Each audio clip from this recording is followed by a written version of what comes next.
filles, j'espère que vous allez bien. Bienvenue dans ma chaîne pour les nouveaux abonnés.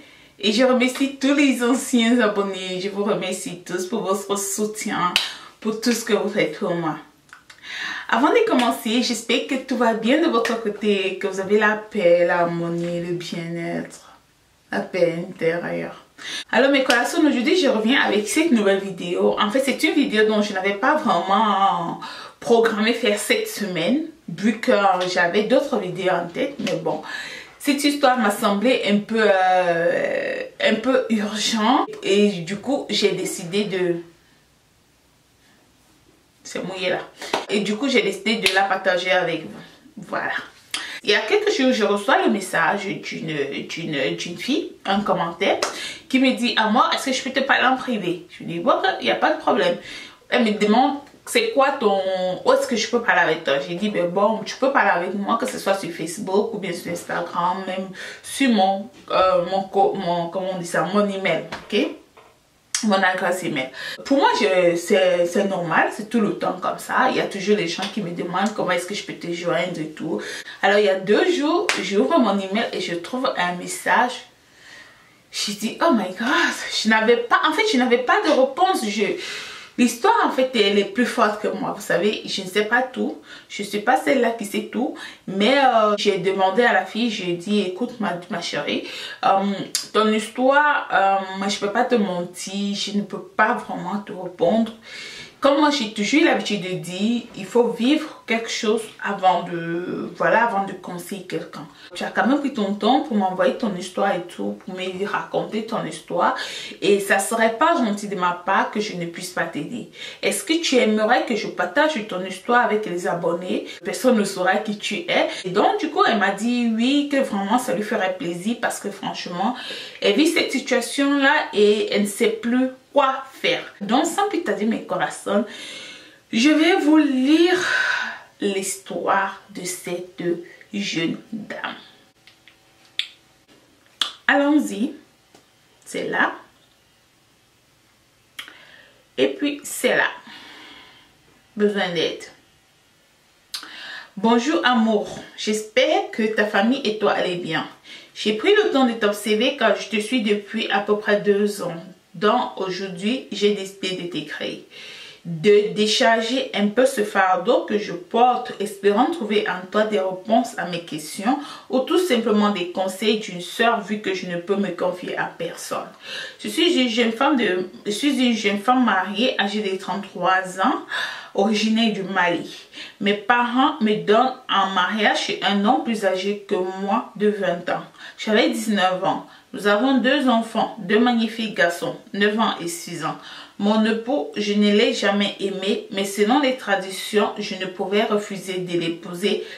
À chaque fois que nous avons eu des rapports, je n'ai jamais rien ressenti. Je ne comprenais pas pourquoi. Pour moi, c'était normal.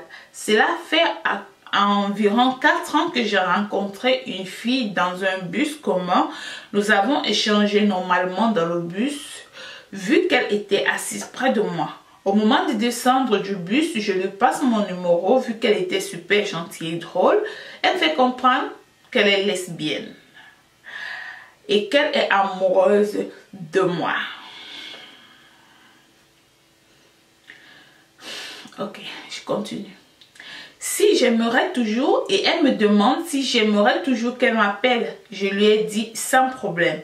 Mais à l'instant, je ressentis quelque chose de bizarre, une envie dont je ne comprenais pas. Le soir, elle m'appelle, j'ai dit à mon époux que c'était une amie d'enfance que j'avais retrouvée. Il me laisse sortir vu que je ne sortais presque jamais. C'est ainsi que nous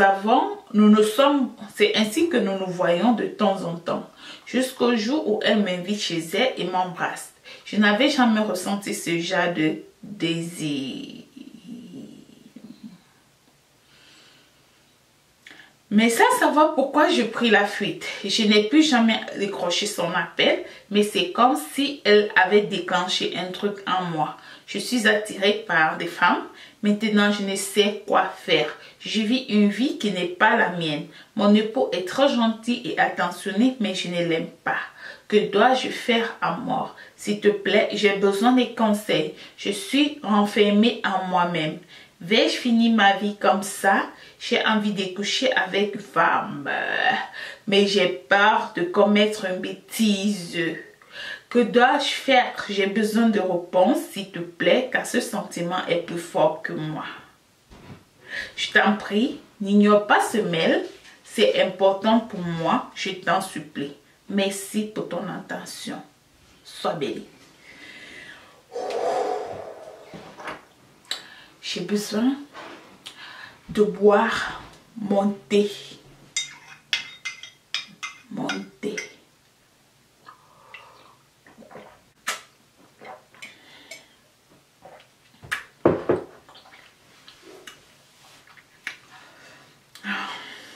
Vous savez quoi? Hein? Je ne sais pas si il vous est déjà arrivé. Vous avez une situation, mais vous n'avez pas de réponse. Vous n'avez pas de solution. Vous n'avez... Il n'y a rien qui circule, qui fait un clic dans votre cerveau. Pardon. C'est ça qui m'est arrivé avec ces mails-là. C'est la première fois en fait que je reçois des mails où je ne trouve pas des réponses. Hein. J'ai l'habitude de recevoir des mails où des gens me disent que voilà, ils ont des telles situations, ils ont telles situations, mais j'ai toujours l'habitude d'avoir des réponses. Mais celui-là, c'est un peu... pour moi, c'est un peu plus fort que moi. Pourquoi? Parce que si c'était par exemple une fille... Bon, ma chérie, je vais te parler, voilà. Je vais parler ce que je pense, ok? Juste ce que je pense, comme n'importe qui, ok? Voilà. Si tu étais une fille qui n'a pas d'enfant, que peut-être tu es mariée à ce monsieur, que vous n'avez jamais eu d'enfant, tu vois, c'est compliqué. Parce que là, du coup, je ne sais pas quoi dire, tu vois. Si je te dis, écoute, voilà, vis ta vie et tes enfants, qu'en feras-tu de tes enfants? Et si je t'ai dit, reste dans ton foyer pour tes enfants et ta vie, c'est quoi ta vie?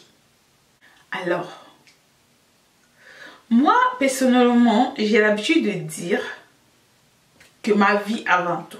Voilà. J'ai l'habitude de dire ma vie avant tout. Je me fais plaisir d'abord parce que pour moi, nous tous... Nous descendons sur la terre pour vivre nos vies. Et nous passons par nos parents pour naître. Et après, nous venons passer le temps que nous avons à passer sur terre. Donc, bon, ok, les filles, les gars, vous qui me suivez, mes chéris, aidez-moi. Aidez-moi à donner la réponse à cette fille. Aidez-moi. Aidez-moi à lui donner une réponse. Parce que je ne trouve pas. Je ne trouve pas. Pour une fois, je ne trouve pas de réponse là. Ce n'est pas pour dire que être lesbienne, c'est... Je ne juge pas les gens, vous voyez. Mais c'est juste que sa situation, il y a un peu de complication dedans. C'est pas une fille libre qui découvre. Non. Ou même mariée qui découvre, mais c'est une mère de famille. C'est des petits enfants qui ont besoin de la maman. Ok. Elle peut se séparer et après continuer à élever ses enfants. I don't know. J'ai besoin d'aide. Dans mes corazones, mes chéris, comme vous voyez, cette fille, cette jeune dame, elle a vraiment besoin de nous. Elle a besoin des conseils. Elle n'a jamais su qu'elle était comme ça. Et du coup, voilà, elle s'est retrouvée devant une fille. Elle a ressenti des sentiments inexplicables. Voilà. Et avec le temps, elle a commencé, après avoir embrassé la fille, lorsque la fille l'a invitée chez elle, elle a commencé à ressentir les choses par rapport à d'autres filles, ok? Dans mes corazones, elle a besoin d'aide. Elle a besoin d'aide pour aller de l'avant. Elle a besoin d'aide pour voir clair dans sa vie. Elle a besoin d'aide pour savoir ce qu'elle veut ou pour savoir ce qu'elle doit faire de sa vie. Donc je vous laisse la vidéo et j'attends vos commentaires. C'est la fin de cette vidéo mes corazones. J'espère que vous avez plu. Si c'est la première fois que toi qui me regardes, tu passes par là, je t'invite à t'abonner là tout de suite à l'instant. Et n'oublie pas de cliquer sur la cloche de notification. La cloche qui est là à côté de s'abonner là. N'oublie pas. Et on se revoit à la prochaine vidéo que je ferai très bientôt. J'attends vos commentaires. J'attends vous lire. Je vous aime.